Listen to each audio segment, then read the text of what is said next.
fundamental pillars of health, diet. You mentioned being in contact with the earth. We obviously have a huge plant-based movement, just covering the whole planet at the moment, and they were almost, me as a mother, I don't dig it. I mean, I live in the countryside, I get like local lamb.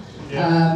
My kids don't really like vegetables anyway, unless they're highly processed, like a veggie burger, which to me just feels wrong. Yeah.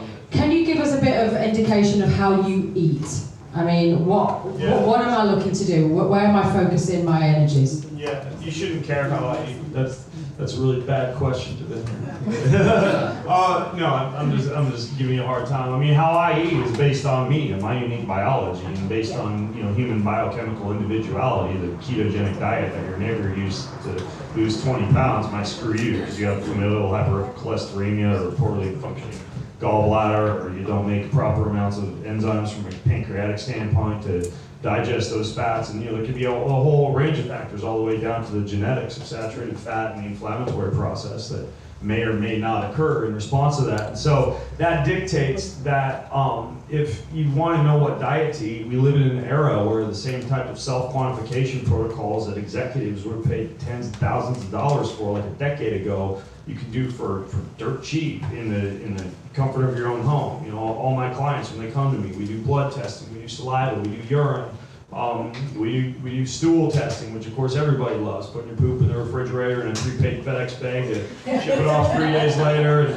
DNA testing, we do HRV testing, stress, sleep, very similar to the type of testing protocols that Dr. E does here. And then I can step back and see, hey, this person's well equipped genetically and from a biomarker standpoint to be on a diet that's maybe richer in plants, richer in carbohydrates, or heavier in carnivore compounds, or maybe it's a plant-forward, low-carb Mediterranean diet rich in omega-3s. It highly depends. I mean, sub-Saharan African and Southeast Asian populations can do great on 70, 80% carbs and tons of fructose and tons of fruit. So it widely varies. That's why it's so important to test so that you can know. And I mean, I'm just curious. I love to ask this question sometimes. Like, how many of you in here, if you had to choose to eat only one food group for the rest of your life, would choose? I want to see the hands raised for plants, and I want to see the hands raised for animals. If you could only choose one, plants versus animals for the rest of your life. How about plants? Raise your hand if you eat plants for the rest of your life. How about animals? Yeah, so it seems like in the biohacking and health world, I tend to see like animals get like 70% or so of the vote. And I would totally be plants. I would totally be plants because you got a huge amount of diversity in color in plants, polyphenols, in flavonols, in the ability to go out to a lot of different places. And yeah, plants have natural built-in defense mechanisms because they don't have hooves and teeth and claws to defend themselves. But the fact that we humans can do things like fermentation and soaking and sprouting and all the type of things the carnivore community doesn't like to talk about dictates that if you're smart, you can actually make plants highly digestible, unlock a ton of amino acids, not have to kill anything depending on how the plants are farmed, etc., and actually live a pretty healthy lifestyle on just plants. I think the original human diet likely was just plants. But that being said, if you're lazy and you don't like to do all that, yeah, it's a lot easier to get your nutrients and your vitamins and your minerals and everything else from a largely nose-to-tail animal-based diet. But painting with a broad brush, if I'd eat one diet the rest of my life, it would be kind of like, and this is just based on epidemiological data, what seems to be healthy for the widest variety of people, it would be some semblance of a low sugar, low carb, low ultra processed food, Mediterranean, omega-3 fatty acid rich diet. And if I had to cut animals out of that, I would, but I would like to at least include things like fish and eggs in that, and I could eat that way for the rest of my life and be super happy and super healthy, and most people walking the face of this planet could too, probably because of human origin originally being somewhere in the Fertile Crescent area and us being genetically adapted, widely speaking, to be on a Mediterranean style diet. So interesting. Thank you. Okay, so another one of my bugbears is sleep. Now, if I guess anyone here have problems with sleep, falling asleep, staying asleep, getting up for wheeze, that sort of thing? Okay, right. Especially the wheeze. Especially the wheeze. Yeah. Can we talk about sleep and why it's so important? Dr. Reed, we'll go Ben first and then you. Yeah. I think most people know why sleep is an important thing. No, I mean, what type of sleep? Let me put it this way: like, the sleep is like, arguably the 1/3 of your life approximately, where the primary amount of nervous system repair and recovery occurs. Lymphatic drainage and detoxification, particularly the nervous system, occurs. Learning and memory consolidation and emotional processing occurs. Muscular repair and recovery occurs. It's essentially when your car goes to the mechanic.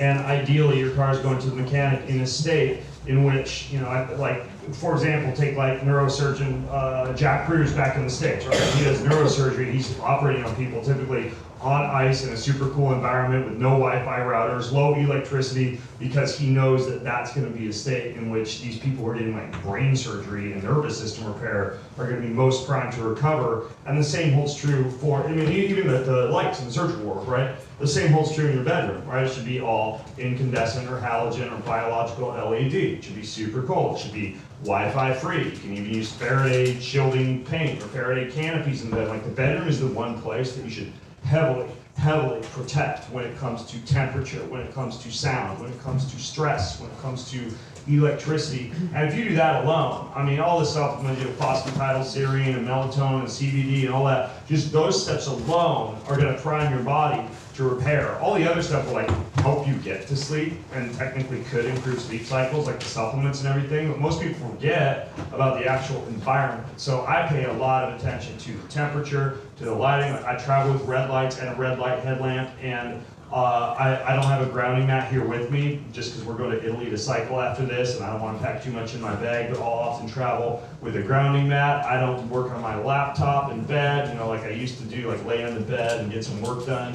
I'm very careful with the electricity. If I can find the Wi-Fi router or anything else plugged in the room, I unplug it. But basically, just look at your bedroom, or when you travel at the Airbnb or the condo or the hotel room or whatever, just ask yourself, how could I turn this into like a surgical repair ward for my nervous system? And it's a really good way to think about sleep, because that's essentially what's happening during sleep, because your body is going to the mechanic and getting repaired. So that's how I think about it. Yeah, I mean, that's beautiful. I mean, it is that time when we regenerate. It's when our thymus gland produces T cells and our immune response is most balanced. And the people that were suffering from COVID the most had very dysregulated sleep.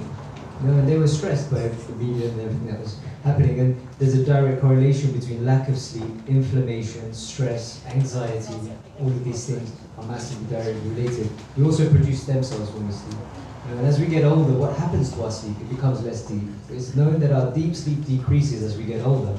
So everything that we can do in our environment can promote deep sleep. It's in the deep sleep where that regeneration happens the most. That's where we like to use data points like looking at things that give you these data points like the Oura rings, or there's other devices that you can look at to see what is the quality of your sleep like. Are you getting into that deep regenerative sleep? Are you staying in light, broken sleep? Are you getting the memory consolidation in your REM sleep? And so, we're at this amazing, interesting time, right, where we can have those live feedback data points and we can make these changes in our environment and see what they're like. So